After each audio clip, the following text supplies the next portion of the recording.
April 28 முதல் திங்கள் முதல் சனிக்கிழமை வரை இரவு 7 மணிக்கு மீனாட்சி சுந்தரம் புத்தம் புதிய நெடுந்தொடர்.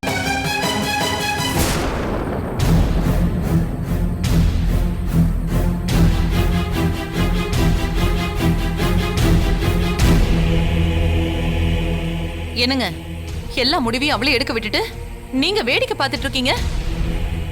நம்பூதிரி கிட்ட போறதுக்கு உங்களுக்கு பிடிக்கலனா இல்ல வேண்டாம் நாங்க பாத்துக்கிறோம்னு ஸ்ட்ராங்கா சொல்ல வேண்டியது தானே. வேணாம்னு சொல்றது பெரிய விஷயம் இல்ல.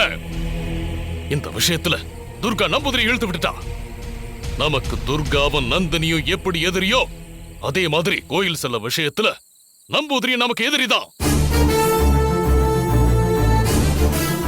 சும்மா இருந்த சங்க ஊதிக்கு எடுத்தாங்கிற மாதிரி அந்த ஆள முதல்ல இந்த வீட்டுக்கு வர வச்சது நீதான். அவன் என்னைக்கு இந்த வீட்டுல காலடி எடுத்து வச்சானோ அன்னையில இருந்து கோயில் செல்ல விஷயத்துல தினம் ஒரு செய்தி பூதாகரமா கிளம்பிட்டே இருக்கு. அந்த நம்பூதிரி பேர் சொன்னாலே கோயில் சிலைய பத்தி ஏதாவது சொல்லிடுவானோன்னு அப்படியே பயமா இருக்கு. ஆனா என்ன பண்றது? அந்த நம்பூதிரி லைன்ல வந்துட்டான். அதுக்கப்புறமும் வம்படியா தடுக்கிறது நம்ம மேல வீணா சந்தேகத்தை கலப்போம். அதுக்காகத்தான் நடக்கிறது நடக்கட்டும்னு அமைதியா இருந்துட்டேன். அண்ணே, ஒரு விஷயத்த நம்பூதிரியே சொன்னாலும் அந்த ஆளு சொல்றத நாம கேட்கணும்னு அவசியம் இல்லையாண்ணா. நீங்க ஸ்ட்ராங்கா மறுத்து பேசியிருக்க வேண்டியதானே. நான் வேண்டாம் தானே சொன்னேன். அதுக்கப்புறம் தானே அந்த துர்கா வேர் முளைச்ச வீடு நாளா வெடிச்சு செதறும்னு சொன்னா. அவ சொன்னதை கேட்டு உங்க எல்லாருக்கும் பயம் வந்துருச்சுல. அசோக்கும் நம்பூதிரி சொல்ற மாதிரி செய்யலான்னு சொல்லிட்டான்.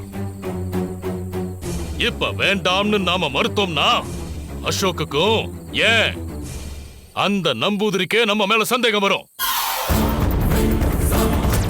நாளைக்கு நாம போகலன்னா அந்த ஆளு கிளம்பி இங்க வந்துருவா.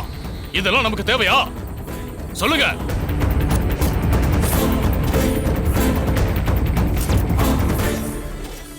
இப்ப இது ஆலமரத்து வேறா இல்ல அரச மரத்து வேறான்னு நாம தெரிஞ்சுக்கிறது பிரச்சனை இல்ல. இந்த வீட்டுல நடக்கிற எல்லாத்துக்கும் பின்னாடி துர்கா இருக்கா. இதுக்கு பின்னாடியும் அவளோட விளையாட்டு இருக்குமோன்னு சந்தேகமா இருக்கு. அப்போ அப்போ நாம அவ போக்குக்கு தான் போய் ஆகணும். அப்போதானே அவ இதெல்லாம் எதுக்கு பண்றான்னு நம்மளால தெரிஞ்சுக்க முடியும்.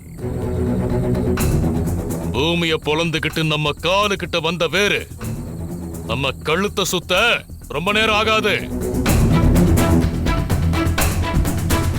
இனி நாம எல்லாருமே ஜாக்கிரதையா இருக்கணும்.